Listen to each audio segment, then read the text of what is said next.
Hello everyone. Today I just wanted to shuffle a few cards from the power deck, which is right here. I know at times we can all get caught up in our everyday lives and lose focus on what's important and just get stressed out and forget that we ourselves are powerful. We are all created with power. We all have the choice. We all were blessed with intuition. We all were blessed with guides, ancestors, spirit guides, angels. We all were given those things. And throughout time, throughout life, depending on the choices you make as a person, as an adult, as a young adult, it shapes us and it shapes the things that we go through. And as a child, if you've been someone who's experienced a lot of trauma, a lot of stress, it tends to make you feel like you have to try and understand why things happen the way they happen, but you don't realize that all the things that we been through as a child, the way that we were raised, the things that we learned, the decisions that we make as children shaped us for adults, believe it or not. So I'm just going to shuffle a few cards from the power deck just to get some inspirational or motivational cards that can help someone or anyone or everyone, because these cards help me every day. Angels, ancestors, God, please give me a message to give to anyone, someone who may need it, someone who's watching this video at this very moment.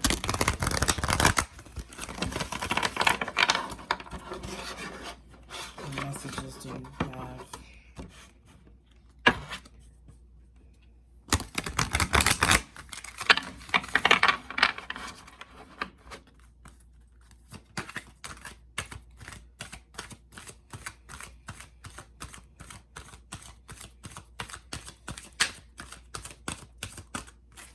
What messages do you have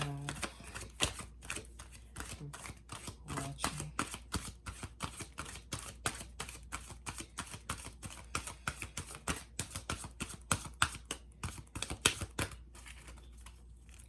What message do you have for anyone watching?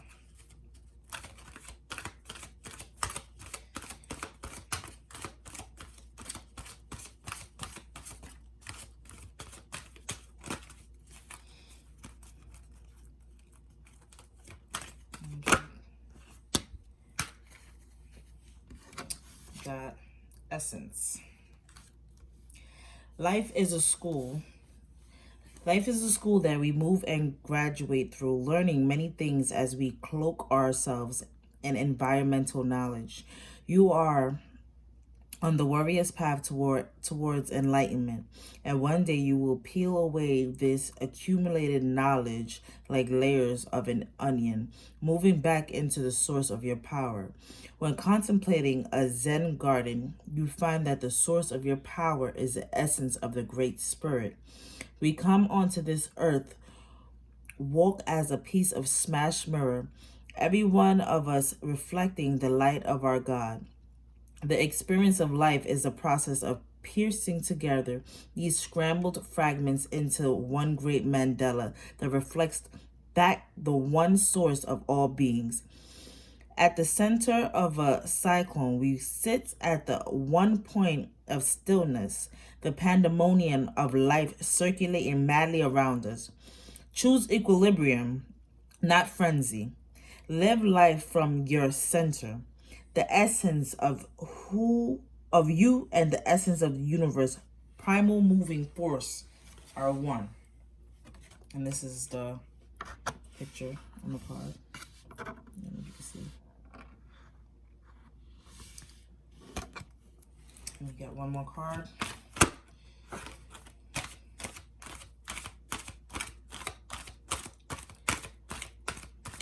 Ancestors, guys, spirit guides. God, please give me a message for anyone who may need this.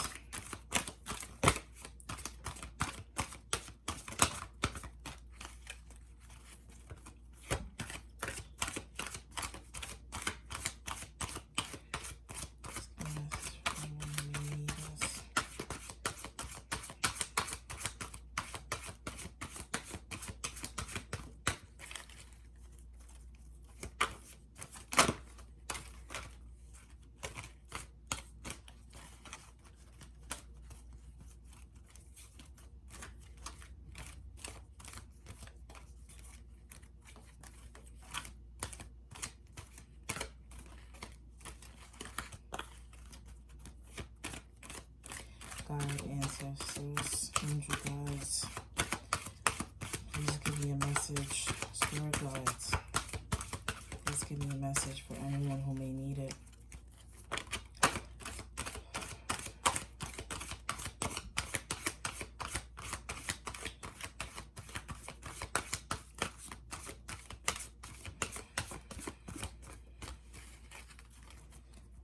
One more card.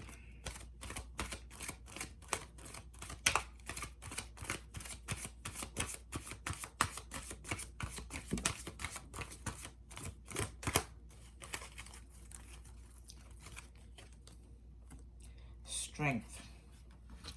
The person who upsets you the most in your life is one of the best teachers. If that person can get inside your head, turn you around, and confuse you, you know that you still don't understand what you are doing. You need more strength. Learn by seeing that your life is a teaching. Like the red lotus healing its pain and inner solitude, gain strength from entering your wounds and learning from them.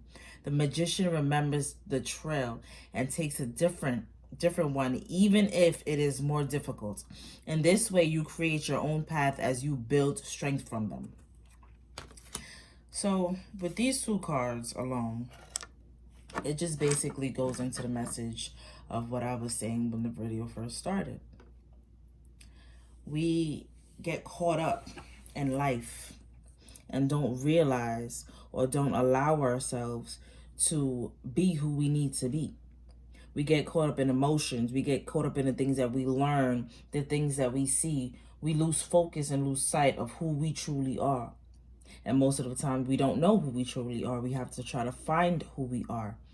But how do we do that if we're allowing the inner world, the outside world, to interfere with our inner world? Or we're allowing our minds to interfere with our intuition. We're not sitting down and taking the moment out to thank God, to thank divine, to sit and allow our intuition to be where it needs to be, to meditate, to relax and take a moment from the outside world. Even if you just sit and just meditate for a few minutes and pamper yourself in the shower, do some sugar scrubs, love yourself, show yourself that extra attention, it'll make a big difference. The more you do it, the better. So before I close out, I just have one more card I'm going to shuffle from the Divine Feminine. And when I do my readings, I like to have a Divine Feminine energy who is a prime example of the things that I need to do, or the type of energy that I need to flow with in order to get where I need to get to in life.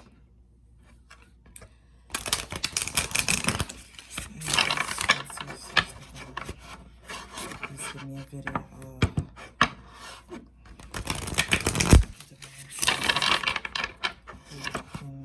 Along with the messages that I've received from the power deck.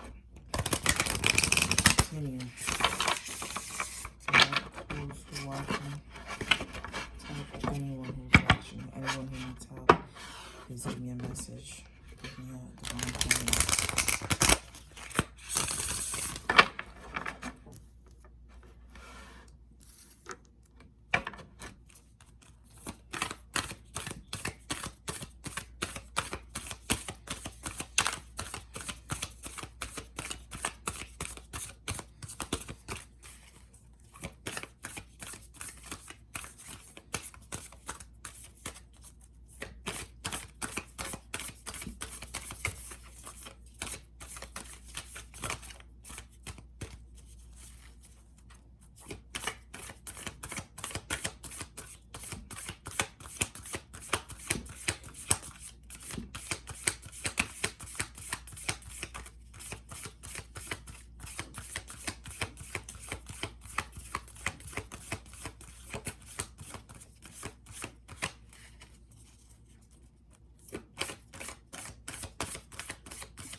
Angels, ancestors, spirit guides, thank you.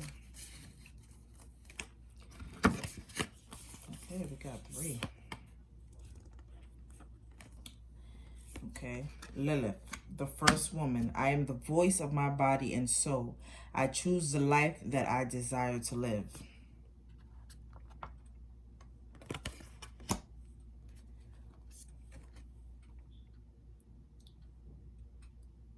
Saraswati, the goddess of self-knowledge. The essence of who I am flows effortlessly in everything I create.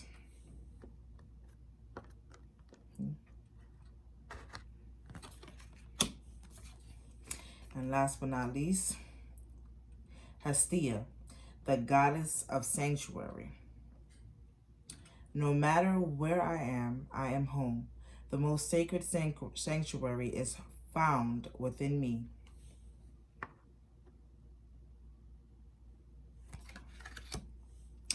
And I find it funny that, well, I don't find it funny because I asked to get a message from God, to receive a message from my divine, from ancestors, angel gods, spirit guides. But the cards that came out with the power deck from the divine feminine correlate with essence and strength. We have Lilith, the first woman. She was Adam's first wife, I believe. And she wanted to do as she pleased, and she was cast out. But she's a divine feminine because she stood in her power and allowed herself to flow where she needed to flow. So I'll read the story of Lilith.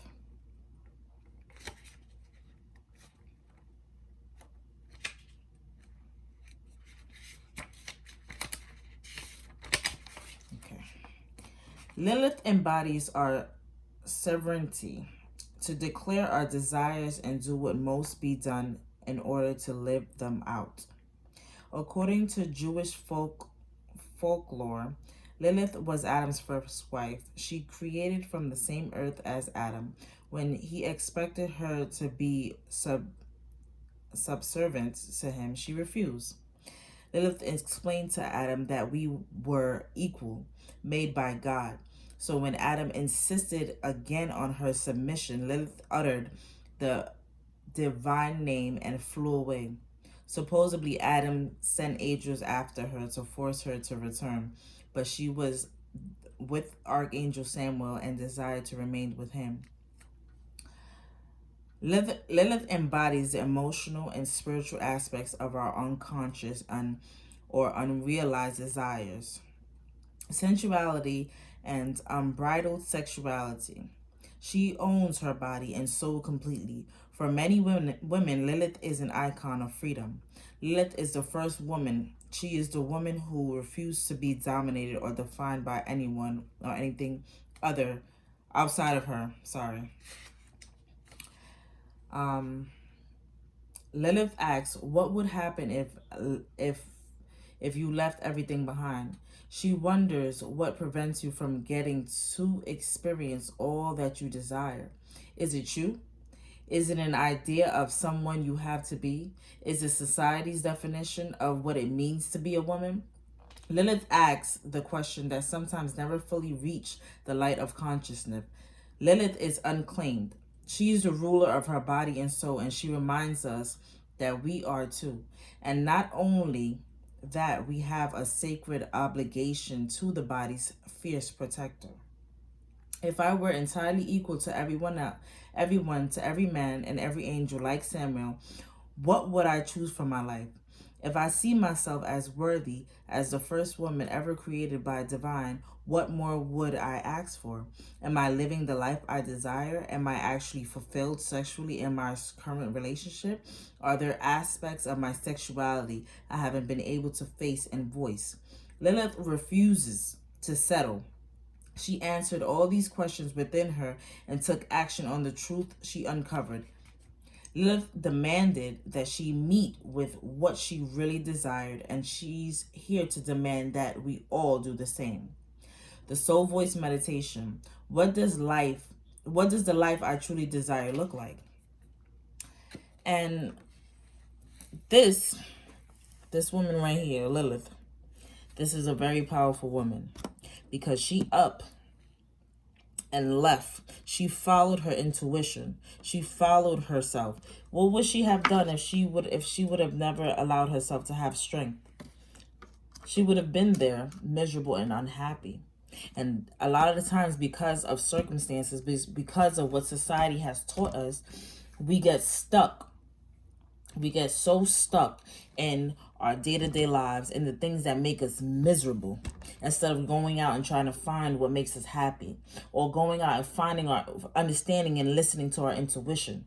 There's no balance nowadays. We've been conditioned by society to have to work a 9 to 5, go to college, do all these things. But we see every day people who just used the system and were able to create their own business, able to help people or do the things that they need to do in order to survive, in order to have one of their basic needs met. Let's move on to Saraswati.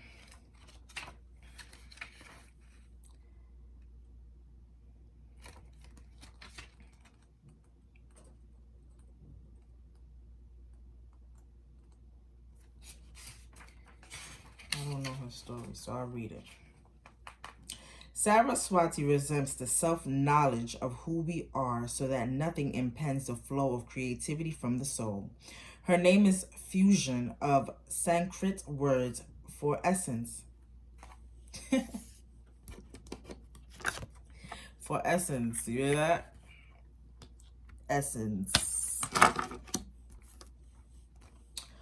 For essence and oneself.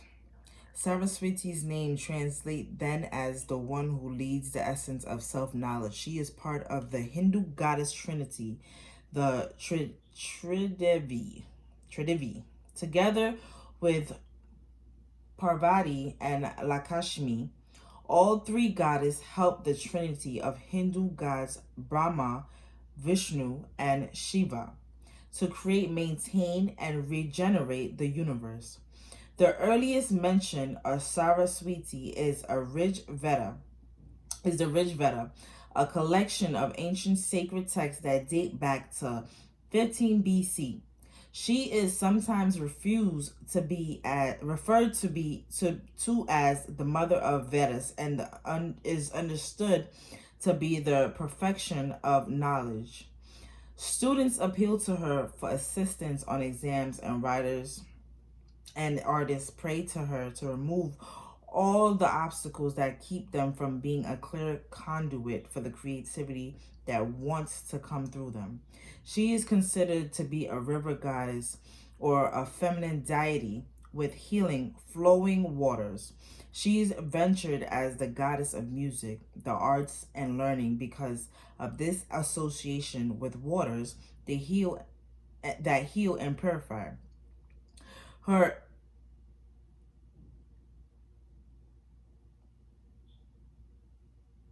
She often associates with the white lotus, symbolizing the purity of wisdom her energy brings.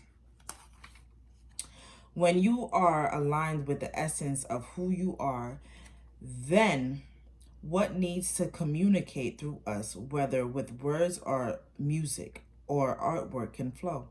When our creativity feels blocked or stagnant, it isn't because the waters have dried up. We might fear this, but the truth is that self-awareness is the key to unlocking our creative flow. When we take the time to return to the essence of who we really are and nurture that essence, we realign again with the river of expression that the soul regenerates. Excuse me. That the soul generates. Saraswati is the reminder that anything we create that purifies us in the process of making it is a blessing. Our art should be judged not on popularity, but on its power to transform us. Our soul meditation is, what is one word to describe the essence of my true self? Now, When it comes to essence, when it comes to standing in your strength, when it comes to making your decisions for yourself, we have to remember that we are all creative. We all have things within us. We all possess creativity. We all possess our own brains. We all possess our own intuition. And therefore, we are able to create. We can create things in order to be happy, in order to remove ourselves from the day to day, in order to be people who stand out. Once we lose that connection to approval, to popularity, to being liked, it doesn't matter if you're liked.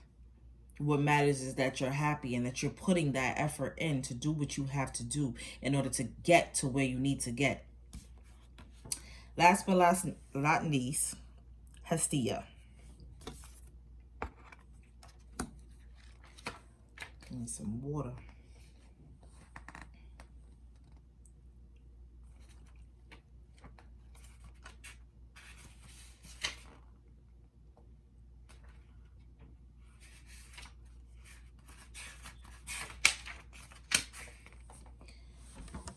Hestia represents the warm protection and sanctuary we feel when we know we are home. Hestia is an ancient Greek goddess of hearth. Her name translates as fireplace or altar. She is the firstborn daughter of Cronus and Rhea. Her brother Zeus assigned Hestia the sacred position of tending to the Olympian hearth. She is known for her calm, abiding presence and her tremendous kindness. It's funny because as I started reading, I felt extremely calm. In ancient Greek culture, Hestia is a divine personification of the sacred fire that sits at the center of someone's home, as well as the center of every town and village. She would receive the first and last sacrifices of each day. With the establishment of new village, the flame from Hestia public hearth is the mother city would be carried to the new home. Hestia is the fire that grounds us, the hearth we can gather around to stop our wandering.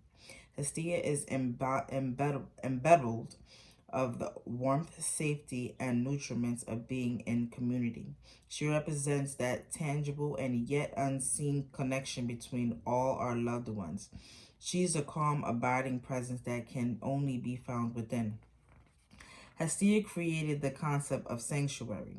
It's considered a sacred obligation to shelter and protect those in need. She wants us to seek those situations that allow us to feel a sense of being home, and she wants us to create that form of sanctuary for someone else. Of all the wild and crazy adventurous Greek gods and goddesses, Hestia is the most drama-free.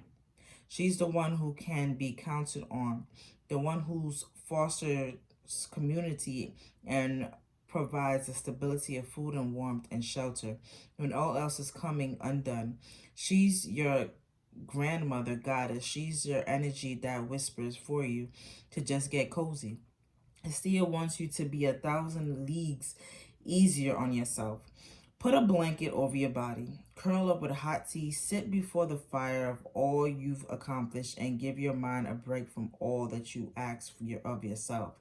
Hestia wants you to let kindness pervade your thoughts. She wants you to light a small fire in the center of yourself and feel safe in calling your body home. She wants you to be able to seek sanctuary within. She wants you to come home to yourself and give yourself the love that you effortlessly offer others. Hestia is called to become the calm harborer for your beautiful soul to thrive. The soul meditation, am I a safe place to be?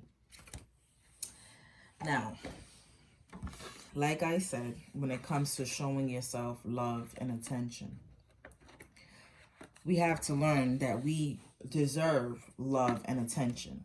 We deserve to be able to not be stressed out. We deserve to be able to do anything that we want to do. We deserve that. We weren't put here to suffer, to be miserable. We weren't put here to just be unhappy. Okay? So, people, let's show ourselves some more love, attention. Let's have strength. Let's have essence. Let's stand in our power. Let us be who we need to be.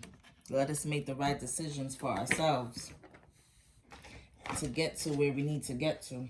Let's not die on this earth and have to come back and still trying to figure out what our purpose is. And these are the cards. I don't have a particular setup because this is just something that I just pull and I just set the cards up as I go. I know most people have their setup for their cards and the things that they do and stuff like that, but I don't, because I don't do readings. But this is it. Thank you for watching. Have a great day.